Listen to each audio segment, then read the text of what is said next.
Bonjour à toutes et à tous. Nous sommes présents aujourd'hui pour un nouveau webinaire Parlons foncier, le direct. Je vous remercie encore une nouvelle fois pour votre fidélité, toujours plus importante. Je suis Claire Horry, je suis responsable de la communication à la SAFER Occitanie et j'aurai le plaisir d'animer ce webinaire consacré à la transmission de domaines viticoles. Alors, la vigne française attire de plus en plus d'investisseurs.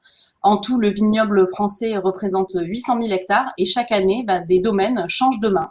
Alors aujourd'hui, avec nos deux intervenants, nous allons voir quelles sont les dynamiques actuelles du marché viticole, en quoi la transmission d'un vignoble est-elle spécifique et peut-on dégager un profil particulier d'investisseurs de vignobles.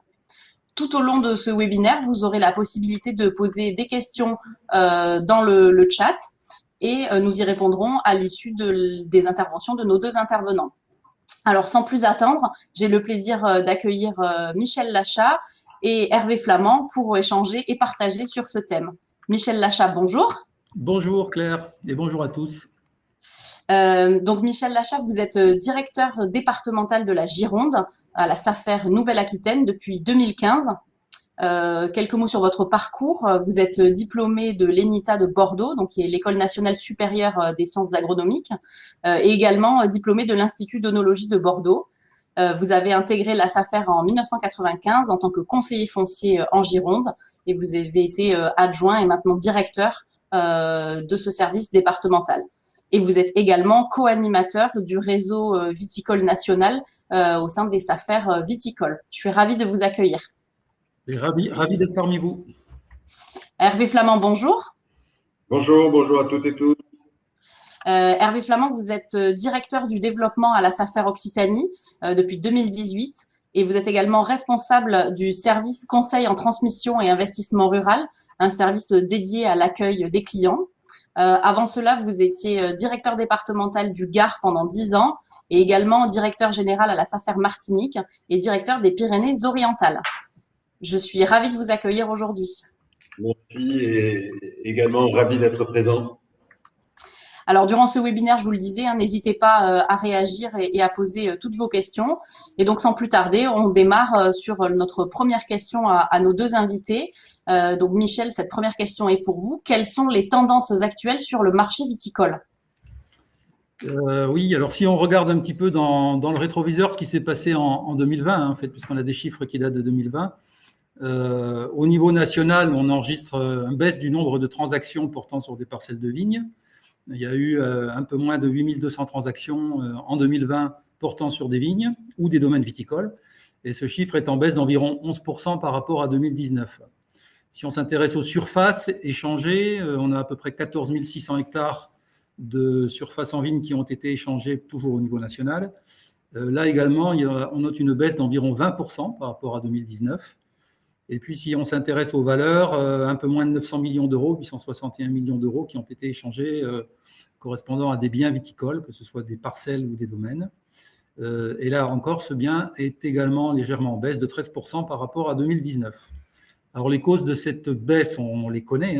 Il y a bien sûr des éléments qui sont liés au commerce des vins, comme par exemple l'élévation des droits de douane qui a été décidée en octobre 2019 par les États-Unis, qui a pesé un peu sur le marché des vins, et également la crise sanitaire et toutes ses conséquences, la suppression des salons qui a eu un certain impact aussi sur les exportations, et puis pour les gens qui vendent aussi à des particuliers en direct, c'était un point de rencontre entre les viticulteurs et leurs clients en moins, les difficultés à exporter suite au Covid, et plus généralement, un manque de visibilité et une altération de la confiance qui n'ont pas été propices au commerce des vins, mais comme à toute autre forme de commerce d'ailleurs.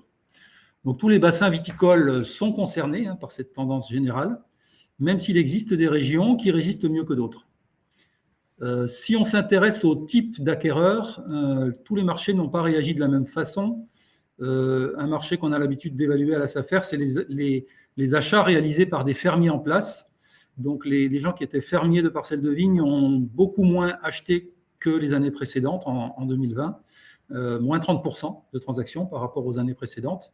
Ça s'explique assez aisément parce que quand on est fermier en place, On n'a pas besoin d'être pressé puisqu'on est protégé par son bail et on attend des opportunités ou en tout cas un contexte économique favorable pour devenir propriétaire. Ce n'est pas un marché d'opportunité comme peut l'être le marché des biens libres à la vente. Pour les viticulteurs qui sont déjà en place, l'acquisition de biens libres par des viticulteurs installés a également baissé de 9% au niveau national. Et ensuite, l'achat de vignes par des néo-viticulteurs a été beaucoup moins affecté par la crise telle qu'on vient de la décrire. Et c'est un signe plutôt encourageant parce que ça veut dire que la filière viticole attire toujours de nouveaux investisseurs. Et on peut y voir aussi des signes intéressants pour un renouveau et également un retour à une situation plus dynamique. En ce qui concerne les prix pratiqués, globalement, on a des prix qui sont à la baisse sur le plan national, même si là encore, il faut être assez prudent dans l'interprétation des chiffres parce qu'il y a des îlots pour lesquels les prix se maintiennent et même parfois progressent. Alors, si on prend le Val-de-Loire, la Bourgogne, le Beaujolais, la Savoie, le Jura, les prix résistent plutôt bien, voire progressent un petit peu. En Champagne, il y a une vraie prudence et une grande sélectivité des acquéreurs en raison de la chute importante des ventes de vins de Champagne en 2020. Et en Bordelais et en Côte d'Or, on note de grosses disparités en fonction du niveau de prestige des AOC. Les AOC génériques sont un peu plus touchés par la baisse des prix, évidemment. Et puis, il y a encore des appellations de plus forte notoriété qui résistent, voire dont les prix continuent à progresser de façon régulière. Je pense notamment à Pauillac, au meilleur terroir de Saint-Émilion et probablement également les meilleurs climats de Bourgogne. Donc voilà, une situation qui est très diversifiée dans un contexte où il pèse un certain nombre d'incertitudes, notamment sur la stabilité des systèmes financiers. Les vignobles de forte notoriété sont parfois perçus comme des valeurs refuges. Et ça peut expliquer aussi le fait qu'ils sont, toujours convoités, et deux, que les prix se maintiennent. Voilà. Et puis enfin, pour terminer, une AOP qui se maintient envers et contre tout et qui continue sa progression, c'est la production d'eau-de-vie de cognac, où là, il y a toujours une demande très forte de la part des viticulteurs et même d'acquéreurs extérieurs. Et donc, les prix de ces vignes, qui ne sont pas des vignes AOC d'ailleurs, mais qui ont une eau-de-vie AOC qu'est le cognac, se maintiennent et même progressent de façon continue. Voilà pour un rapide tour d'horizon et on peut maintenant faire peut-être un focus sur la région Occitanie avec Hervé. Oui, merci beaucoup Michel pour cet éclairage. Donc Hervé Flamand, même question. Quelles sont les tendances actuelles du marché viticole et avec effectivement un zoom sur l'Occitanie? Oui, c'est intéressant de se pencher un peu plus précisément sur le comportement de l'Occitanie, puisque ce webinaire est à l'initiative de la SAFER Occitanie. Donc, par rapport à notre région, on va chercher à vous illustrer au travers de quelques chiffres comment se comporte notre vignoble. Pour ce qui concerne l'ensemble du vignoble en Occitanie, sur les 3 dernières années observées, parce qu'on a considéré que 2020 pouvait peut-être être une année pas si référente que ça, compte tenu de la crise Covid. Donc, on a essayé de regarder aussi à l'échelle de 2019 ce qui s'était passé. Donc, c'est une moyenne sur 3 ans qu'on va vous évoquer quelques chiffres. On enregistre une légère baisse, comme la tendance générale nationale, hein, en termes de nombre de transactions et de surface. Ce qui veut dire qu'on a 6% en nombre qui baisse sur l'année, enfin sur les 3 ans, pardon, excusez-moi. Ça représente à peu près 2000 transactions par an. Et par contre, en surface, c'est uniquement 3% de baisse que l'on a enregistré, avec 4000 hectares qui s'échangent en moyenne chaque année. Ces tendances sont à rapprocher des difficultés qu'a évoqué Michel tout à l'heure, difficultés liées à la crise sanitaire, également le contexte mondial avec les taxes américaines, les accords commerciaux Chine-Australie. Alors, il paraît évident que ça a eu un effet de ralentissement sur les transactions sur ce marché. C'est peut-être pas la seule explication, mais l'influence de ces 3 événements cumulés intervient grandement dans l'explication malgré tout. Alors, ces chiffres à eux seuls ne veulent pas dire grand-chose. Comme l'a évoqué Michel, le vignoble français fait part d'une grande disparité, une grande diversité. C'est exactement la même chose pour le vignoble en Occitanie. En plus, il se trouve que c'est le plus grand de par sa taille, donc vous imaginez les diversités qu'il peut y avoir. C'est en effet 263 000 hectares à raison de 226 en Languedoc et 37 dans le sud-ouest, soit 35% du vignoble français. Et en plus de sa taille, cette région comprend pas moins de 51 appellations d'origine protégée, 51 AOP et 36 IGP. Ces 36 IGP représentent à elles seules 80% des volumes de production en France. Et l'ensemble du vignoble en Occitanie est travaillé par à peu près environ, c'est 14 500, 15 000 exploitations, dont 12 000 sont dites spécialisées, spécialisées voulant dire que les 2 tiers de leurs revenus sont issus de la vie. Donc vous voyez quand même le poids de la viticulture en Occitanie, sa taille, sa disparité, sa complexité. Donc généraliser à des chiffres d'ensemble, c'est peut-être pas le plus précis, mais malgré tout, c'était important de vous le signaler. Alors, on ne va pas aller plus en détail, ça aurait été intéressant de regarder ça territoire par territoire, terroir par terroir, mais ce n'est pas l'objet, on n'a pas le temps au cours de ce webinaire, et on va essayer de s'attacher de façon un peu plus précise à l'évolution des prix. Alors, l'évolution du prix des vignes, comme pour le Bordelais, évoqué précédemment, on note un léger recul des prix hectares, mais en particulier des appellations génériques, qui vont du Froton, en passant par le Gaillacois, les Corbières, le Minervois, le Faugère, le Saint-Chinian, jusque dans les Côtes-du-Rhône.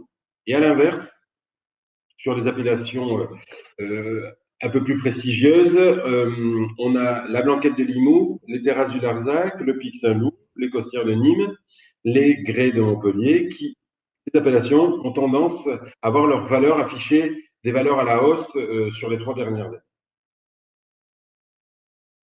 Dans ce même ordre d'idées et de façon plus transversale, là on n'est plus à l'échelle des terroirs, mais on est sur des tendances transversales, il s'avère que la demande de la part d'acquéreurs potentiels s'affirme sur les zones à fort potentiel agronomique. Ça, pourquoi? Parce que c'est une réponse en fait à l'évolution du climat et les viticulteurs cherchent des sols qui ont une meilleure réserve en eau, voire des sols, des zones qui sont irriguées. L'autre tendance transversale émergente, c'est qu'on enregistre un intérêt croissant pour le bio. Et dans ce cas-là, l'appétence pour les vignobles bio, c'est une adaptation du vigneron à son marché. Donc, ces demandes croissantes à ces 2 niveaux génèrent une certaine pression sur les marchés, et ce qui a pour effet d'en accroître la valeur hectare.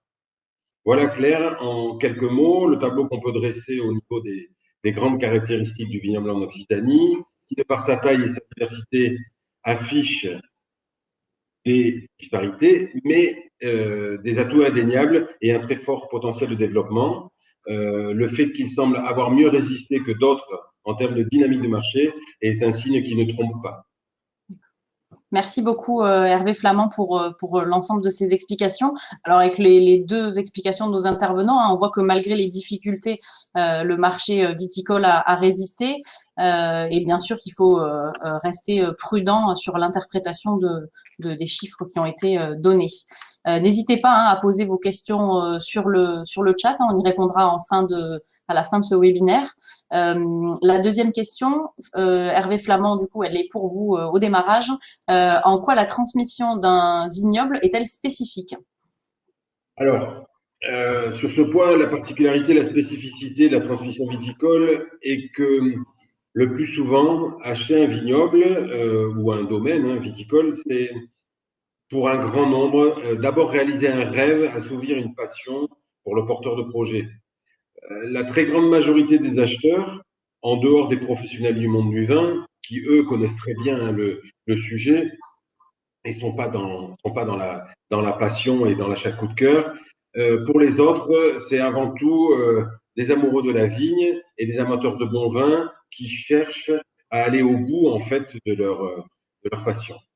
Donc, acheter un vignoble, c'est aussi rechercher un cadre de vie, rechercher un style de vie, mais tout en raisonnant quand même un peu investissement et placement financier. Donc, au départ, les motivations relèvent de l'irrationnel, alors qu'en même temps, ces acheteurs désirent une réussite économique et financière dans leur projet. C'est là qu'intervient la difficulté, parce que irrationnel, rêve, passion ne font pas toujours bon ménage avec viabilité économique et finance. Pour ces raisons, on est convaincu qu'il est important de s'attacher les services d'experts, de sachants, qui vont aider le porteur de projet à mûrir, à finaliser, à maîtriser son sujet avant de définitivement sauter le pas, de définitivement se jeter à l'eau. Faire sa place dans ce petit monde fermé des vignerons, des viticulteurs, ça nécessite de prendre du temps pour trouver le bien qui correspond le mieux au projet et qui a toutes les chances de répondre aux attentes, à vos attentes. Donc, si on peut se permettre de donner quelques conseils, les premières choses à faire, selon nous, c'est de s'imprégner du lieu où le bien se trouve. Il est important de questionner les bonnes personnes sur les atouts et les faiblesses de l'écosystème du vignoble visé. Alors, quand je parle de l'écosystème, je parle du paysager, je parle de l'environnemental, je parle de l'urbanistique, des projets structurants à venir, des spécificités du territoire, du climat local et des effets, alors les couloirs de grêle, les zones gélives, les inondations, autant de caractéristiques qui doivent impérativement être connues pour être intégrées dans l'analyse de faisabilité de votre investissement. À ce niveau, la meilleure garantie sur la durée, pour ce qui est du fonctionnement du vignoble et du domaine, c'est, selon nous, de conserver les employés qui connaissent mieux que quiconque cet écosystème, tous ces aspects de fonctionnement du domaine. J'insiste sur ce point parce qu'il arrive souvent que certains souhaitent tout reprendre à zéro, ils acquièrent le bien, ils souhaitent tout reprendre à zéro en partant d'une feuille blanche. Et dans le cadre d'une reprise d'une propriété viticole, et surtout si vous n'êtes pas du secteur, du coin ou pas de la partie, c'est surtout l'erreur à ne pas commettre. Alors, d'autres priorités dans les approches, c'est de pouvoir s'appuyer sur une analyse comparative de la valeur des marchés. Il est important de savoir décrypter les valeurs annoncées par les propriétaires et aussi pouvoir s'appuyer sur des spécialistes du sujet. On a évoqué le fait que souvent l'achat d'une propriété viticole relève du coup de cœur. Dans ces cas-là, on peut accepter d'un peu surpayer. C'est un coup de cœur, on peut se payer un coup de cœur, mais ce qui compte, c'est d'en être conscient et de le faire en toute connaissance de cause pour également intégrer ce paramètre dans le raisonnement global. Le dernier point que je voulais évoquer sur les prudences, sur les points de vigilance à avoir dans le cadre de l'acquisition d'une propriété et puis des particularités que cela révèle, c'est la partie aval. Je voulais parler de la partie aval, je veux dire la partie commerciale. Il ne faut pas sous-estimer ce volet du dossier parce que même si on est de la partie, même si on est dans le business, je veux dire que dans le monde du... Ah, j'ai un écho.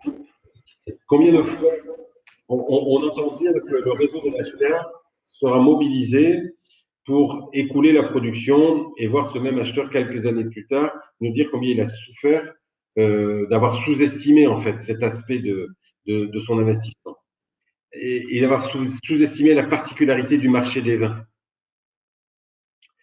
Donc, c'est un élément important à appréhender pour comprendre et c'est un point clé pour la réussite à venir.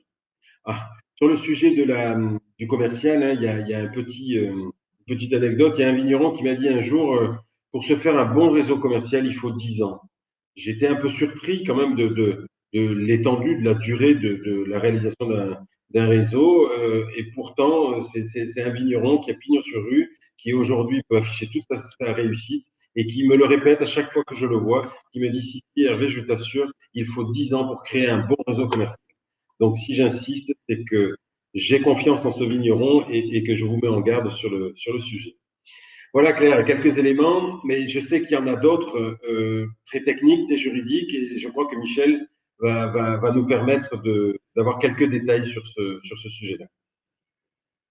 Oui, merci beaucoup Hervé. On verra tout à l'heure dans la question suivante effectivement les profils spécifiques. On y reviendra juste après. Michel Lachat, du coup même question. En quoi la transmission d'un vignoble est-elle spécifique? Alors peut-être que effectivement, comme le précisait Hervé, avec des choses un peu plus techniques. Alors je reviens sur quelque chose qu'a dit Hervé, mais qui je crois est fondamental, c'est que les cycles dans l'activité viticole sont très longs. C'est vrai pour le commerce, mais c'est vrai également pour la production, puisque en fait, il y a tout un tas d'opérations qu'on ne réalise qu'une fois par an. Quand on taille, c'est une fois par an. Quand on vendange, c'est une fois par an. Et donc, si vous avez manqué une étape à la taille ou si vous avez mal choisi votre date de vendange, La fois d'après, pour réussir à nouveau, c'est dans 1 an. Donc forcément, la capitalisation de l'expérience est longue. Et quand Hervé disait tout à l'heure, si vous avez la possibilité de garder les salariés et s'ils font l'affaire sur une propriété, je crois que c'est une mémoire précieuse qu'il est important de conserver parce qu'eux ont l'historique et c'est très important d'avoir quelques années de recul sur une propriété compte tenu du temps qu'il faut pour apprendre dans ce domaine d'activité. Une exploitation viticole, c'est un site où on fait un certain nombre de choses, d'activités qui sont très différentes les unes des autres. C'est d'abord un endroit où on produit du raisin, donc là on est dans de l'agronomie pure, avec une production qui est extrêmement réglementée, notamment quand on veut bénéficier de l'appellation d'origine contrôlée ou du statut d'IGP. Donc on verra dans un premier temps toutes les règles qui peuvent s'appliquer au vignoble. Ensuite, c'est un endroit où on transforme du raisin en vin. Alors, le vin est une boisson qui contient de l'alcool.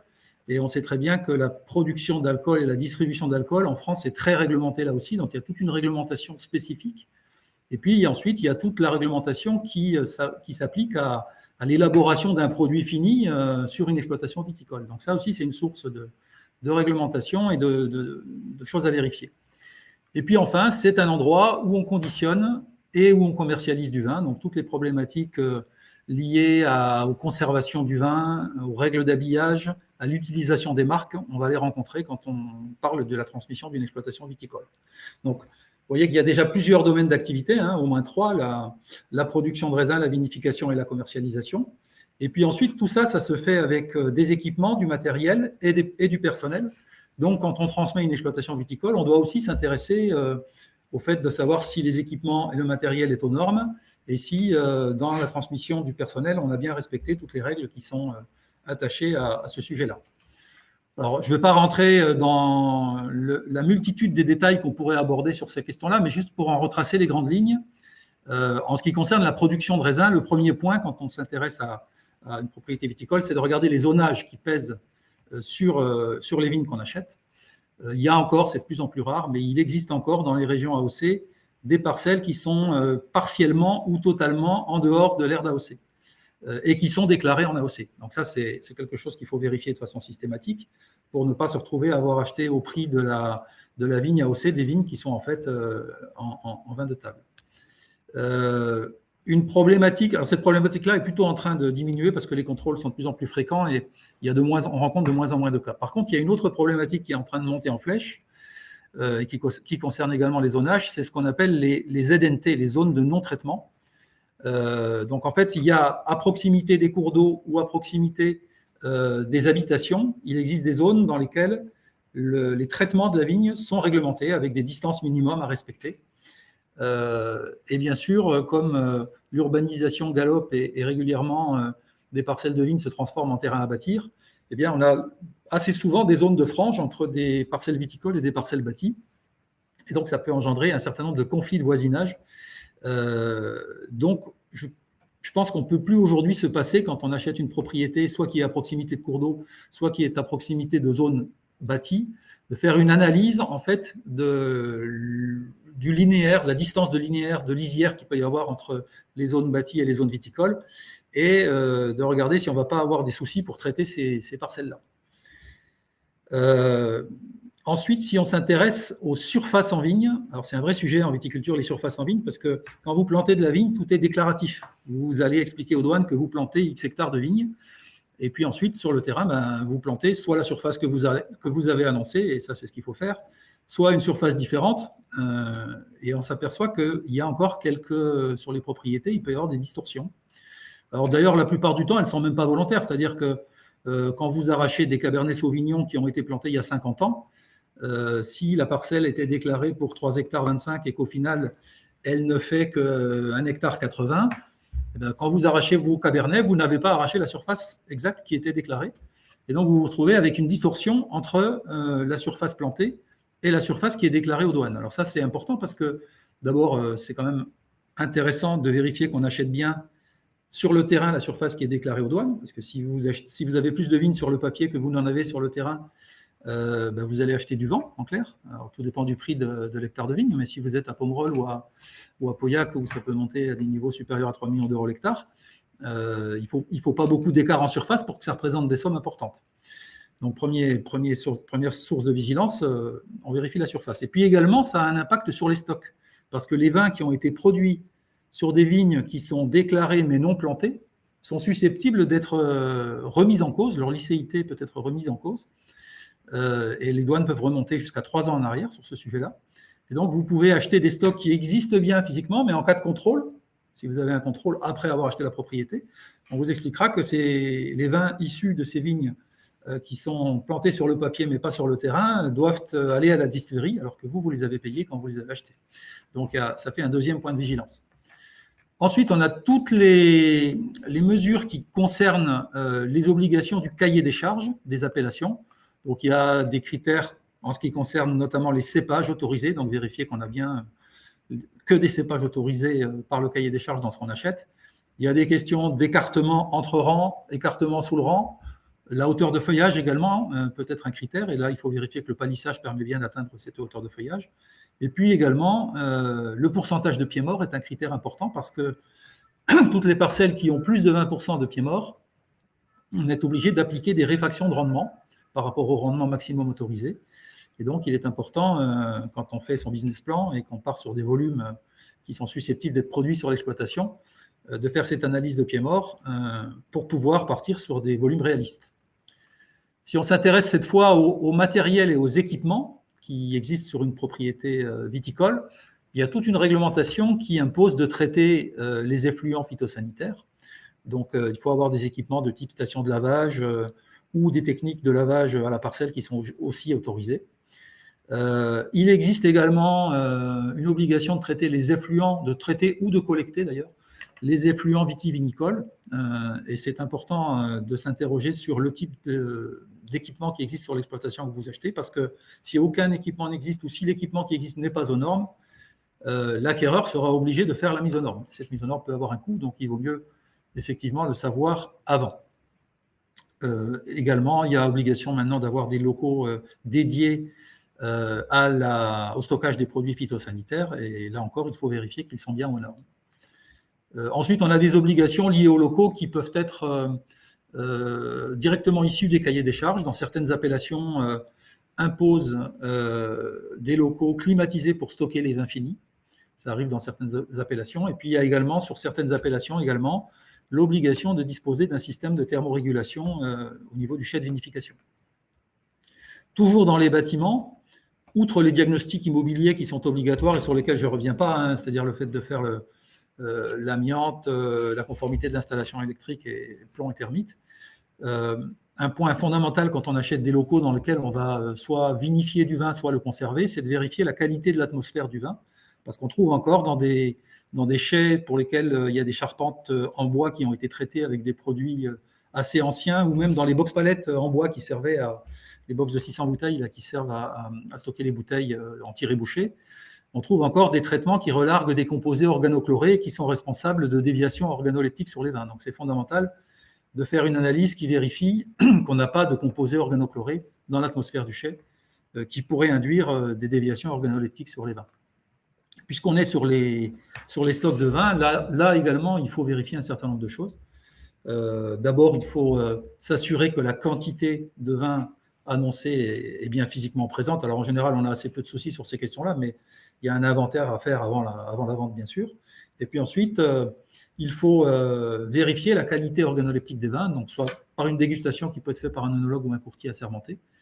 Et il faut que cette dégustation soit réalisée le plus proche possible de la transaction finale, parce que le vin est un produit vivant qui évolue, et une dégustation qui date de 6 à 8 mois et juste avant l'été, par exemple, il peut se passer plein de choses dans un chai pendant l'été.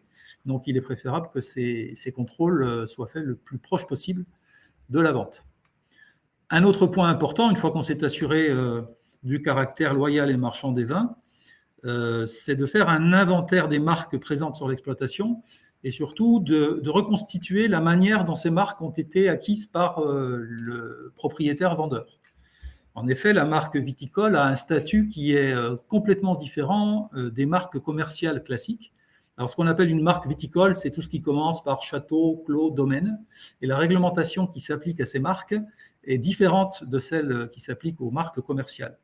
Notamment, ça n'est qu'un des éléments, mais la marque viticole est attachée au ténement foncier. C'est-à-dire que si on veut, par exemple, si une propriété qui porte le nom d'un des lieux-dits de la propriété se vend et que vous n'achetez que la partie de cette propriété où il n'y a pas le lieu-dit qui correspond au nom de la marque, vous pouvez avoir un contentieux, y compris si vous avez acquis la marque dans l'acte de vente.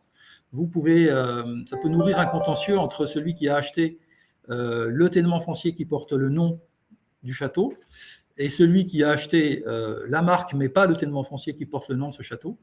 L'utilisation de la marque peut être contestée. Donc, il faut faire attention à ça. Puis après, il faut faire attention aussi à la multiplicité des marques viticoles sur une même propriété, puisque la réglementation, normalement, c'est une marque viticole par exploitation.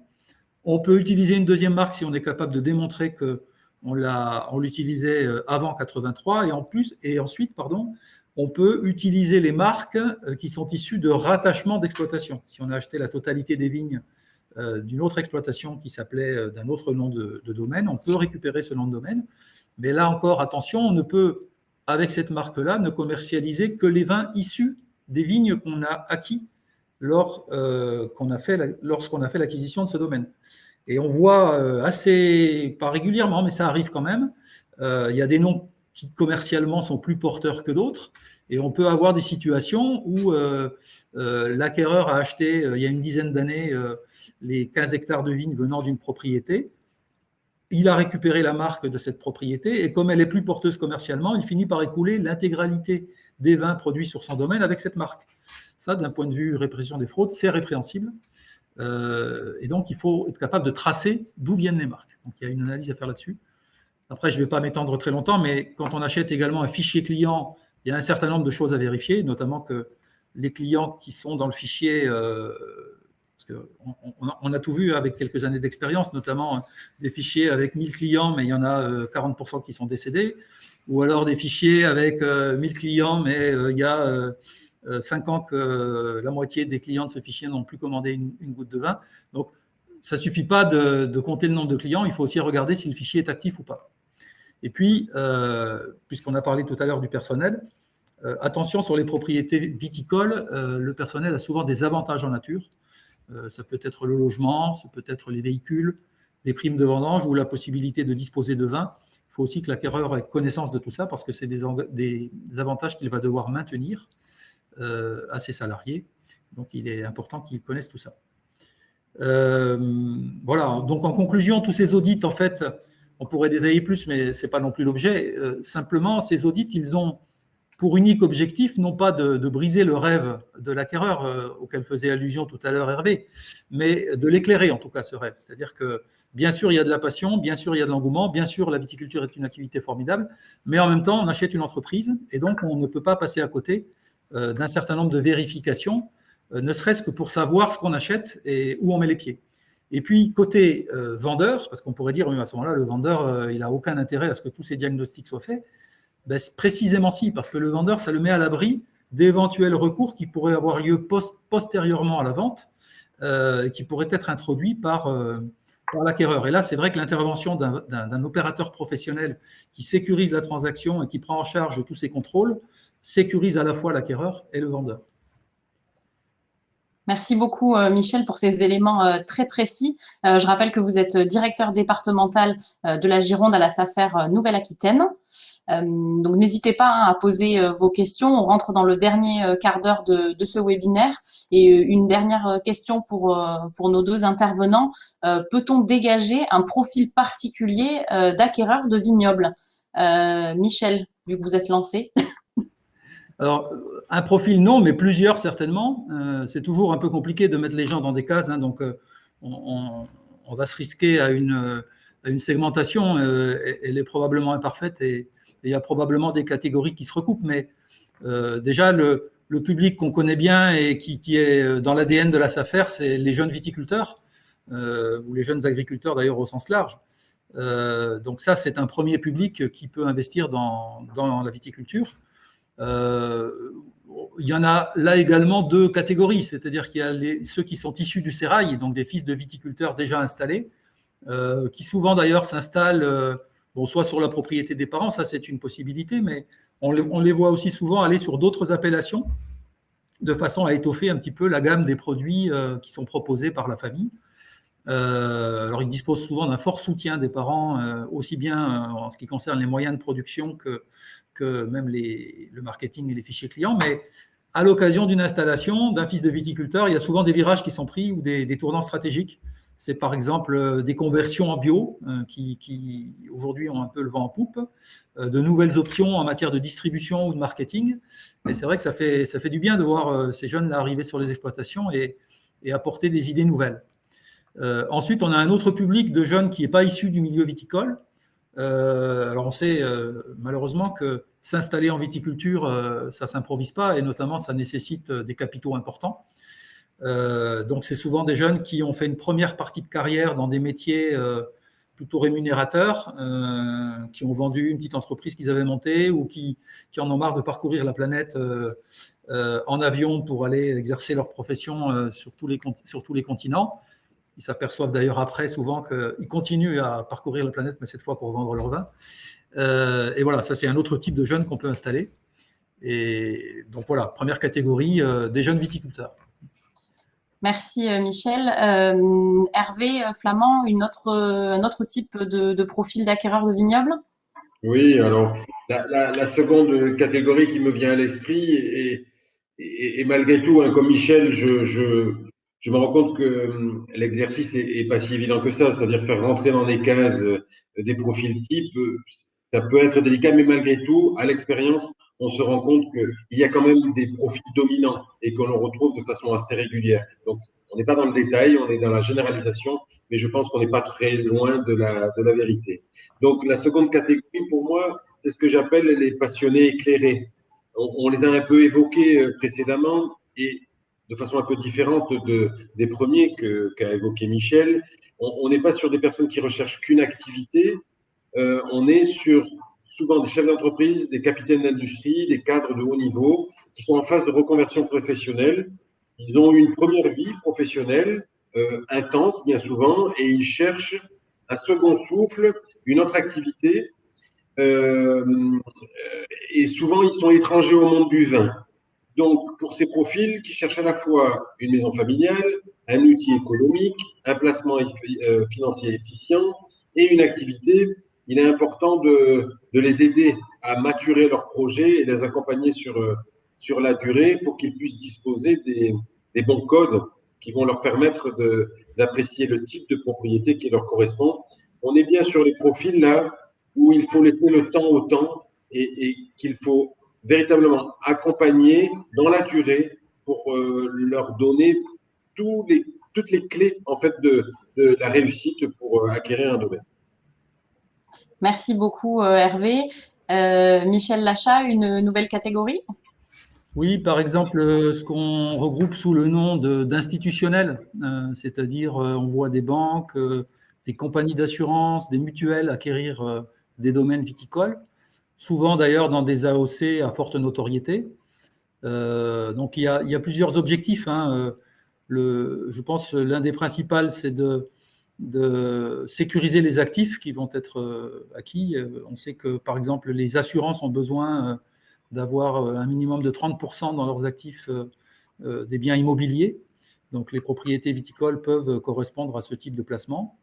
C'est souvent d'ailleurs lié à une passion des dirigeants de ces groupes pour la viticulture et l'œnologie. Et puis, il y a également un espoir de plus-value à terme, parce que quand on regarde sur les 20 dernières années dans certaines appellations, on s'aperçoit que le prix n'a cessé de progresser, le prix à l'hectare. Donc, on a un type d'investissement qui peut être positionné par les institutionnels sur ce type de marché. Et puis également, je pense par exemple à des banques mutualistes, ça peut avoir un peu de sens d'expliquer ou plutôt de montrer qu'on s'essaye aussi au métier d'une partie de ses clients. Et on voit comme ça des banquiers qui gèrent des propriétés viticoles en direct. En termes d'image, ça peut avoir du sens également. Donc voilà, cette catégorie d'institutionnels, elle est motivée par un certain nombre d'objectifs, on vient de le voir, mais en tout cas, c'est une catégorie à part.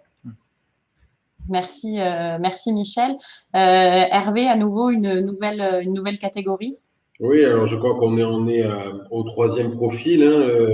Dans mon propos sur la particularité de la transmission d'un bien viticole, j'ai parlé des professionnels du monde du vin. Je pense qu'à eux seuls, ils sont une catégorie. Il s'agit le plus souvent de négociants, hein, qui viennent de toutes les régions de France et qui cherchent du sourcing et élargir leur gamme de produits. Alors, c'est pas leur seule motivation, c'est la principale, mais derrière, il y a aussi une quête d'image en rapport avec le terroir sur lequel ils souhaitent, ils veulent se positionner. Donc, dans ce cas-là, il est essentiel de bien analyser cette recherche, le type de terroir recherché, le type de vin et de vigne recherché, afin de les aider à se positionner sur le vin en parfaite adéquation avec ces critères de choix. Très souvent, ces opérateurs souhaitent pouvoir travailler, même une fois que leur acquisition est réalisée, ils souhaitent travailler avec nous dans la durée, dans la continuité, ce qui n'est pas forcément le cas des précédents. Donc, dans ce cas-là, on accompagne souvent des négociants dans la durée qui, soit à proximité de la propriété qu'ils viennent d'acquérir, souhaitent un peu s'agrandir, soit parce que dans les terroirs à proximité, ils ont également l'idée d'élargir leur gamme de produits et d'acquérir un autre terroir. Voilà, Claire. Merci beaucoup Hervé. Alors on vient de voir 4 catégories, hein, les jeunes agriculteurs, les personnes en reconversion professionnelle, les institutionnels, les négociants. Hervé, est-ce que vous voulez encore nous parler d'un autre profil? Alors, le cinquième est ce que j'appelle moi les purs investisseurs, qui, eux, avant tout, sont en quête de placement et de diversification du patrimoine. Tout à l'heure, Michel nous a parlé de vignes valeur refuge. Là, on est vraiment dans le sujet. C'est-à-dire que compte tenu des aléas des placements sur les marchés financiers, il peut être intéressant pour une certaine catégorie d'acheteurs dans le patrimoine, agir sur de la diversification et placer sur le vignoble. Alors, dans la plupart des cas, il s'agit souvent de familles fortunées qui, parce que le vignoble offre aussi à son propriétaire de la notoriété, souhaitent disposer dans leur patrimoine d'une propriété viticole. Ces placements ne nécessitent pas forcément de la rentabilité immédiate ou même pas de rentabilité, mais sont réalisés souvent pour les générations futures. Et ils offrent souvent même des avantages fiscaux à leurs acheteurs. En même temps, ce domaine doit pouvoir accueillir les réunions de famille et certains événements business. Très bien, merci beaucoup. Michel, une dernière catégorie peut-être, un dernier profil? Oui, après, c'est très anecdotique, hein, mais on a aussi une ou deux fois par an, ou parfois même une seule fois par an, une acquisition qui peut être faite par des gens qui sont issus du monde du luxe. Alors là, c'est des premiers crus classés ou des climats extraordinaires de Bourgogne qui sont faits à des prix qui défient toute concurrence. Et là encore, la motivation, c'est effectivement qu'il peut y avoir une cohérence entre la promotion d'un produit très cher comme un vin issu d'un cru classé et les produits de luxe qui sont distribués par ces groupes-là. Voilà. Ça reste anecdotique, mais ça existe aussi. Ce n'est pas l'essentiel du marché, bien sûr. D'accord. Merci beaucoup. On va prendre les questions.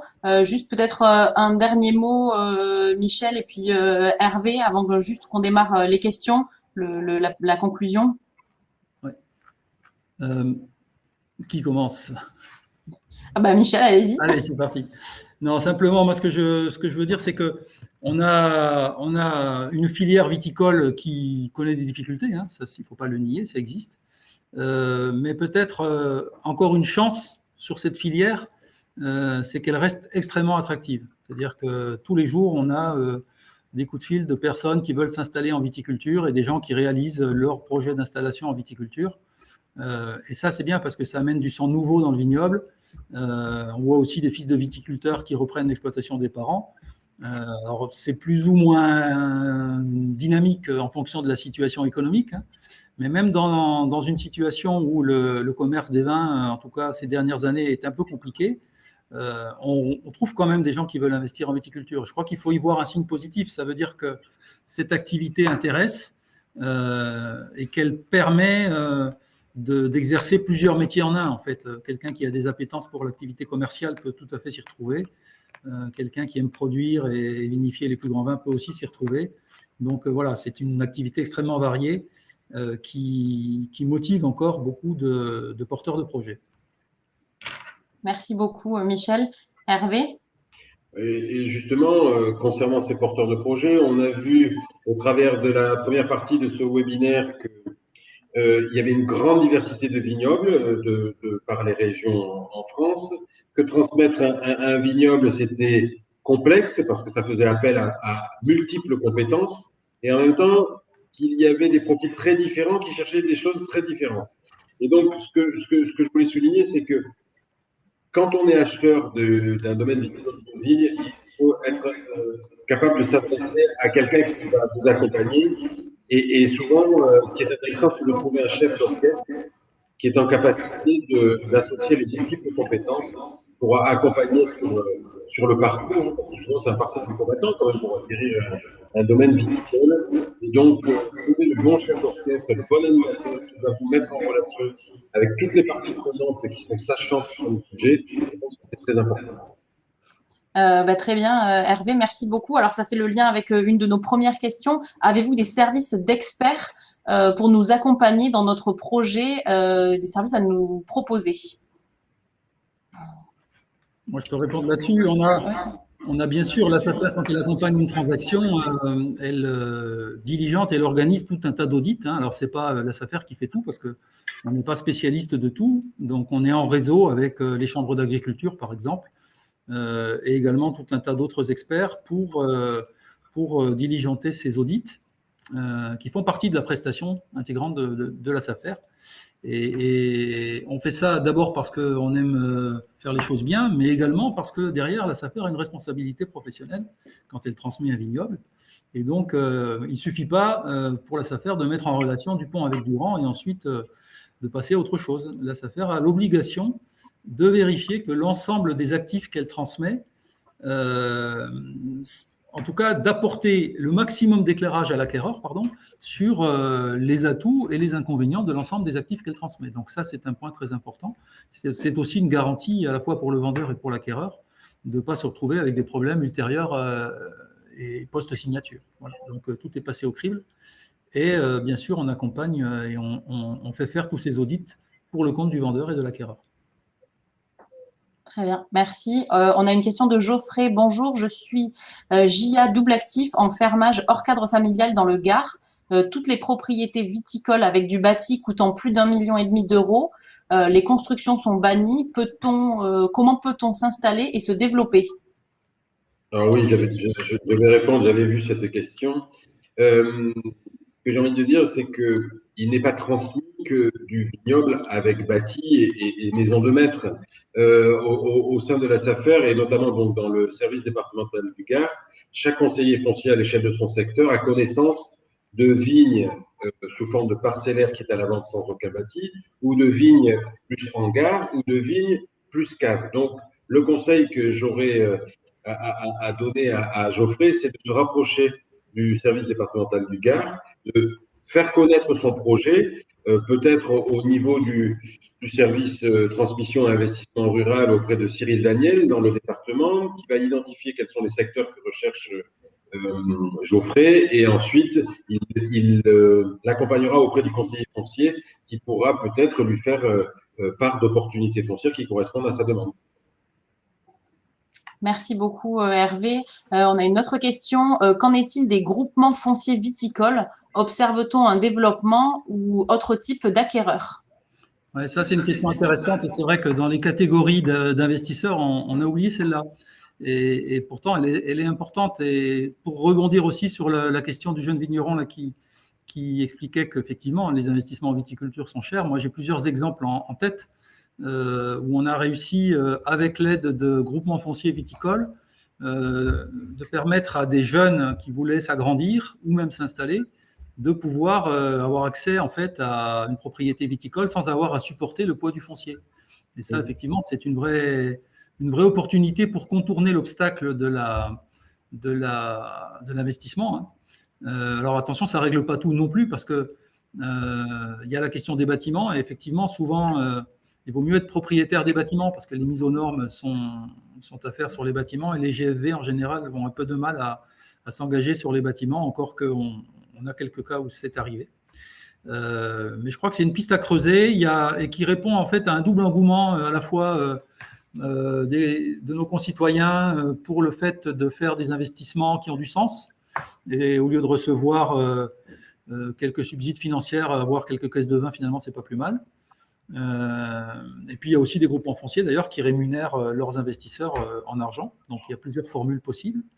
Mais je crois que c'est un vrai intérêt. Et à la SAFER, ce qu'on fait, c'est que en attendant que ces GFV se montent, ça nous arrive de stocker du foncier, de laisser le temps au GFV au montage du GFV de trouver en fait les différents porteurs des parts du GFV, et ensuite on revend à ce GFV qui va louer ensuite à un exploitant agricole, viticole. Donc effectivement, c'est une bonne formule, je pense, pour contourner l'obstacle du coût du foncier. Et en plus, ce qu'on n'a pas dit, mais qui est important, c'est que les choses peuvent s'organiser de telle sorte que chaque porteur de part du GFV devient un ambassadeur du vin qui est produit par l'exploitant. Et donc, ça démultiplie aussi les facultés de développement commercial de l'exploitant qui va être locataire des vignes appartenant à ce GFV. Ça, c'est très intéressant. Et dans la poursuite de cette question, on me demande est-ce qu'on aurait une répartition de ces différentes catégories en pourcentage par rapport aux 6 catégories, enfin maintenant 7 avec le groupement foncier. Est-ce qu'on aurait ça à peu près, le pourcentage que ça représente? Alors, malheureusement, on va décevoir la personne qui a posé la question, mais non, on n'a pas les données. Mais alors, je suis désolé, on ne peut pas vous répondre, et nous sommes totalement honnêtes et transparents avec vous. Par contre, je voulais faire le lien entre les deux précédentes questions, le jeune, les GFV. J'ai vu qu'il y avait une question qui demandait si on pouvait mettre en relation avec des experts. Ce que je voulais dire, c'est que on accompagne effectivement le montage du GFV et qu'on a un partenariat particulier à l'échelle de l'Occitanie avec Terra Hominis, et on a des exemples d'installations de jeunes agriculteurs, notamment dans le Pic Saint-Loup, qui, grâce à l'appui de Terra Hominis, a pu créer un GFV, faire appel à des investisseurs et pouvoir s'installer sans supporter le poids du foncier, comme ça a été évoqué. Donc oui, nous avons dans nos réseaux des experts sont mis en avant selon les types de projets et les besoins d'accompagnement. Alors, je vais prendre une dernière question pour respecter le timing. Alors, sachez qu'on répondra, vous pouvez rester connecté, on répondra sur la plateforme aux dernières questions. Est-ce qu'il n'y a pas une réelle préoccupation de la SAFER liée à un probable réchauffement climatique et à ses conséquences sur les vignes et le vin, changement de cépage, montée en degré d'alcool, etc.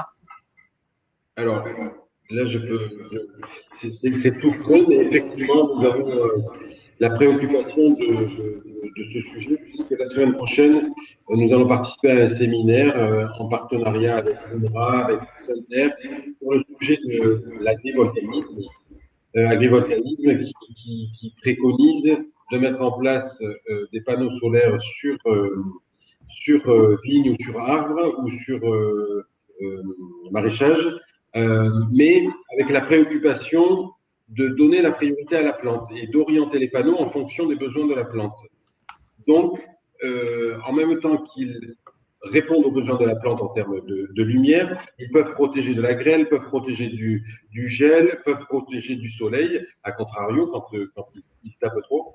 Donc, cela fait à peu près un an et demi que en Occitanie, on a monté un gros travail interne, à la fois avec les présidents de comité technique et avec les cadres, pour suivre ce sujet et mettre en place une doctrine sur le sujet de l'agrivoltaïsme, malgré tout, sur le sujet du réchauffement climatique. Merci beaucoup Hervé Flamand, merci beaucoup Michel Lachat pour votre collaboration efficace sur ce webinaire. Merci à tous de votre participation. Alors restez en ligne parce qu'on a une petite enquête de satisfaction à vous soumettre pour améliorer nos webinaires. Vous pourrez retrouver ce webinaire dès demain sur notre chaîne YouTube et visionner les derniers si jamais vous n'avez pas pu y participer.